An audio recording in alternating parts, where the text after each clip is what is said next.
Hi there, it's Mr. Clark. Welcome to Lesson 6 Point Composition Project Point 7, all your ducks in a row. So the first thing to do is to choose what order we want our 4 parts in. As you see, all of my parts are very much done and complete. Yours should be. So we have to start with the tune itself. I think then I'm going to go to my original melody that I created, then my mode shift, and then end with the meter shift, because meter shift is hip, or lit, or whatever the kids say nowadays. Anyways, the next step is to go to noteflight.com. Ooh, clarinet. And you're going to sign up if you have not yet created an account, or sign in if you already have. I would recommend using your school Google account. For some reason, I didn't do that back when I signed up because I was young and foolish. Past Mr. Clark did not know the way of the world, so I'm signing in with the password because I'm lame. And now you're here. So what's going to happen is you are going to choose an instrumentation that fits your class. So you want to create a new score, start from a blank score sheet, and you'll talk with me about what instruments to use. But here we go. I'm going to parts. I am getting rid of the piano. Well, I can't do that yet. I need to add some parts. So suppose I'm going to write for a woodwind quartet, let's say. So we have a flute. Okay, now I can get rid of the piano. We have an oboe. And I need to include at least one transposing instrument. So I'm going to do clarinet. And you'll notice that you can choose what key it will transpose in. And for clarinet, you want B flat, but for instance, brass horn isn't an option. So what you would do is go to trumpet, and you change it to horn, and you'd go to F. And in fact, why don't I just do that? So we have a full wind quintet, and then bassoon down at the bottom. Cool. I'm just going to change this to B flat clarinet, just so it's clear.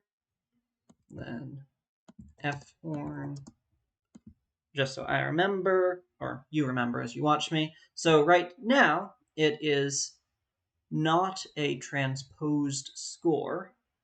I don't know what I clicked, didn't want to do that. There, I'm sure, is a way to view the transposed score. Ah, yes, show in concert pitch. So now it's not in concert pitch, and it has the correct transposition. But we're going to want to start out in concert pitch. So the next step is going to be writing out the melodies in the order that you chose, choosing which instruments to assign them to.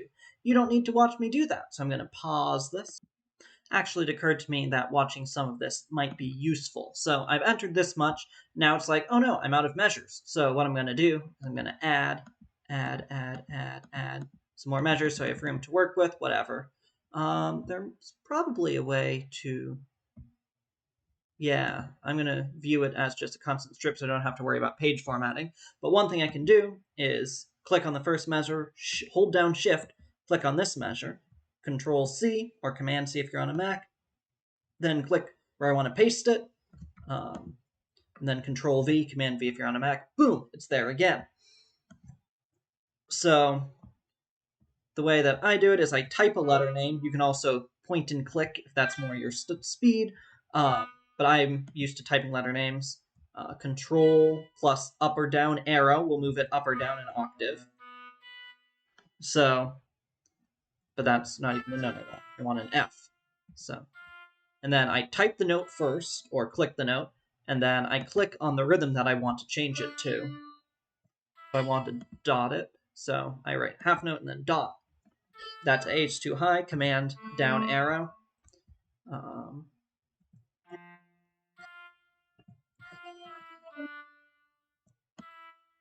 And now I want this segment again, so I'm going to copy and paste. Beautiful! Now I need some more measures. Lots more measures. Yay! All the measures. Okay. And the key signature is correct. I should have checked this earlier. My time signature, however, is cut time, so I'm going to go with that.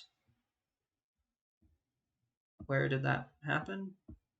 Oh, no, that's not what I wanted to do. Cool, I'm going to Control A to select everything, and now change it to cut time. So, I've kept this, the tune itself, all in the oboe. You are allowed to change instruments if desired, like partway through. The only issue is that oboes don't have low A's, so I'm going to put that note up an octave. And you might not know all of the ranges for the instruments you're working with, but that's something that we can chat about in this process. So I'm going to pause now. Cool. So I've put in my own tune now. So my next step is the Mixolydian version. So what I'm going to do is I'm going to copy this, all of this, by shift-clicking copy. Now I want to put it, say, in the horn maybe. And what I can do is just kind of use the down arrow to make it start on G. I don't have to retype anything. This is beautiful. Cool. It's building. Exciting. And then this last segment I want in 6/8, so I'm going to have to change the time signature. Don't know why I did it that way instead of just typing 6, but here we are. Oops, that's not what I wanted to do. Cool. So this is where I want to start the 6/8. Can I do that? Beautiful. Now I don't want this. Go away. -32. Will it let me do negatives? No, it won't. Okay, that's sad. I love that that's an option. Okay, so then I will have to retype it in here. You don't need to watch me do that. All right, all of my melodies are in. So the next step is to use the other instruments and write appropriate textures. It might work to adapt the keyboard parts you've already written. You might need to change it depending on what's going on. So here I have the melody kind of low in the oboe. I don't want to cover that up, so I want my other voices to be pretty low. I kind of like the doom, dum, boom, bum, boom, bum that I had in my piano texture, so maybe I, not that, have some half notes in the bassoon, kind of like an octave thing.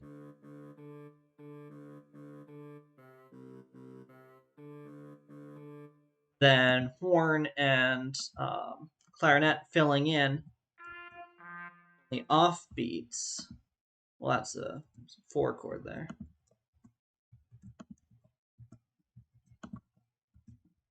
Then take this whole thing, just push it up. Let's see what this sounds like. So this is where the playback comes into play.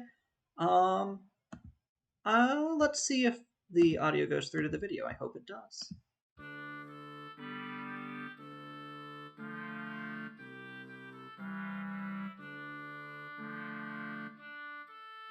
Cool. I don't really like the lowness, so maybe I take the horn up an octave.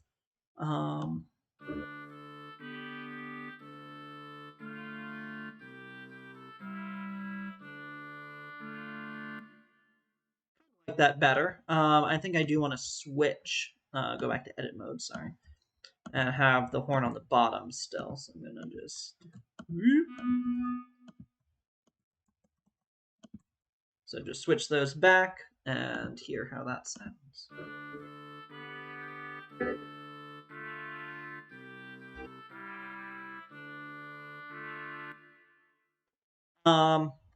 And this needs to be faster. Do, do, do, do, do. Maybe half note equals 100. Where can I change that tempo? Half note equals... Don't know. No. And no, go away. There we go. Let's see what this sounds like.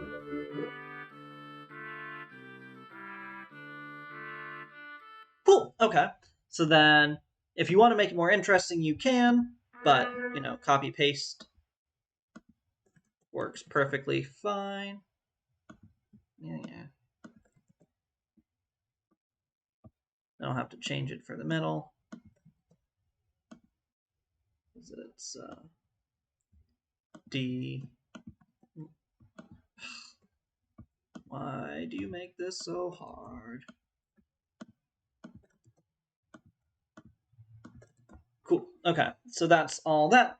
And then I'll keep working on textures for the other parts. You don't need to watch me do that. All right, I'm back. That will probably be the longest part of your project. It took me a good amount of time to do that.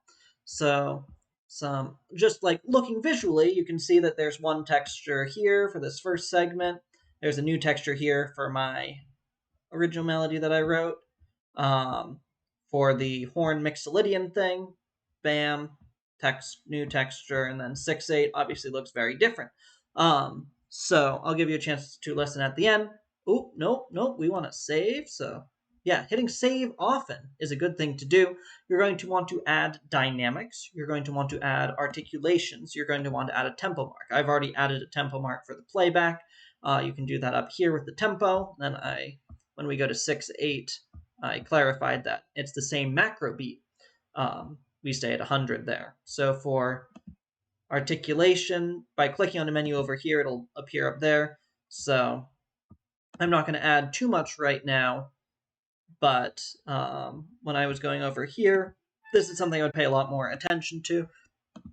I know I want those da, da, da, and then a full value here. And I remember here I wanted slurs over. Nope. Is there a good way to? Ooh, not like that. Maybe if I select this whole thing and then slur. Beautiful.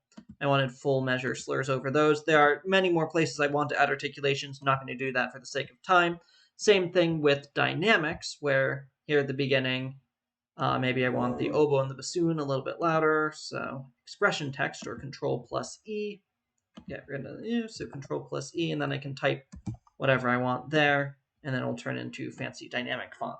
So that's what's going on there. And before I am done, I'm going to want to go back to page view.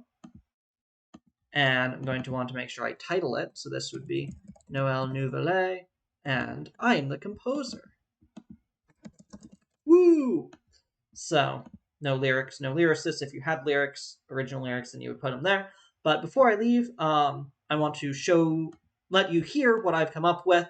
Again, this is just a lot of copy and paste. I would make some more interesting things given more time if this were my project I were turning in. But this will give you an idea of, something that meets the requirements.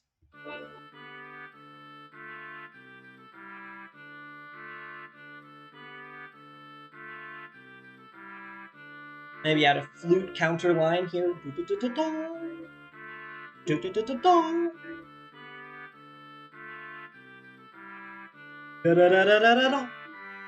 Yeah, I think a clarinet transition up into the higher register would make sense there.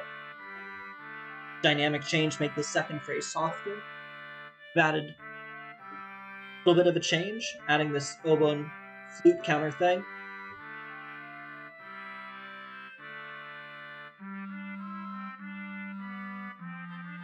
But I like that staccato. I would keep adding it every time that phrase recurs. I would move that D down an octave because the horn can handle it.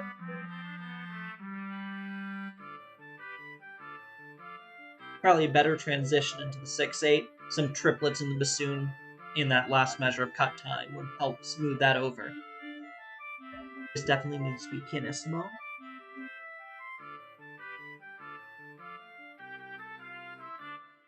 And I've made those last two measures a little bit different, unison, and then changing to flav 1 in the flute part to match the bassoon bass line there.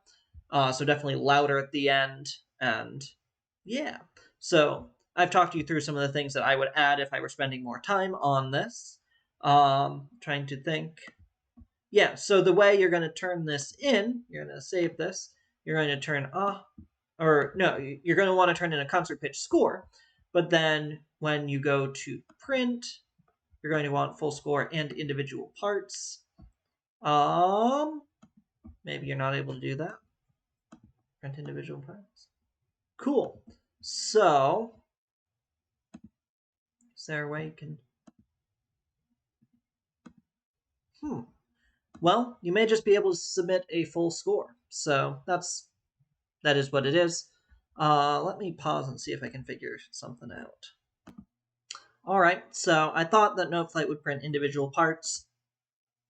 Fun fact, it does not, unless you're premium, which I'm not asking you to do. So what we're going to do here to submit is you're going to have it in concert pitch and print full score, continue. Print, that'll give you a PDF that you can download and submit. And then you're also going to turn off concert pitch and print and go ahead and do that. And this is what the performers will have to read off of, which is not ideal, but we'll make it work. For the non-concert pitch, the one that the performers will read off of, sizing, you may want to make things smaller, because that way more will fit on a page. So that's something to definitely consider, making things smaller, maybe a little. Yeah, because now it's on 3 pages, and it doesn't look like, yeah, that might be a little bit small, but, you know, play around, see what makes sense. And yeah, I know this is a long video, but this is the first time you're using Noteflight, so this is where we are. I'm excited to see your final composition. Take care.